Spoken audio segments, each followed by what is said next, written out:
आपण ज्यावेळी पोळी बनवतो ना त्यावेळी गुळवणीही बनवतो। मग पोळी संपल्यानंतर गुळवणी तशी शिल्लक राहते। मग मिस्टरांचं असं म्हणणं होतं की ती गुळवणी शिल्लक राहिली आहे त्याचं काहीतरी कर। मग मी काय घेतलं, ती गुळवणी घेतली, त्याच्यामध्ये अजून थोडासा गूळ चिरून घातला, थोडंसं पाणी घातलं, थोडंसं वाढवलं ते, त्याच्यामध्ये वेलची पूड आणि बडीशेपची पूड असते ती घातली। त्याच्यानंतर गव्हाचे पीठ चाळून घेतलं, तेही त्याच्यामध्ये घातलं। ज्याप्रमाणे आपण भजीचं पीठ मळून घेतो ना तसं मग हे सर्व पीठ मळून घेतलं, थोडंसं पातळच मळून घेतलं। त्याच्यानंतर भजी सोडायच्या वेळेस अगदी चिमूटभर सोडा घातलेला आहे आणि मस्तपैकी असे आपले गुळाचे गव्हाच्या पिठाचे मस्तपैकी असे गुलगुले तयार केलेत।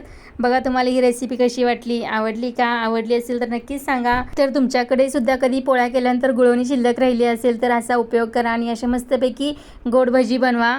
तर आजची ही रेसिपी तुम्हाला कशी वाटली नक्कीच कमेंट करून सांगा आणि तुम्हीही अशा प्रकारे मस्तपैकी गुलगुले एकदा नक्की ट्राय करा। आणि हो, जाता जाता चॅनलला सबस्क्राईब करा। Bye, thank you for watching.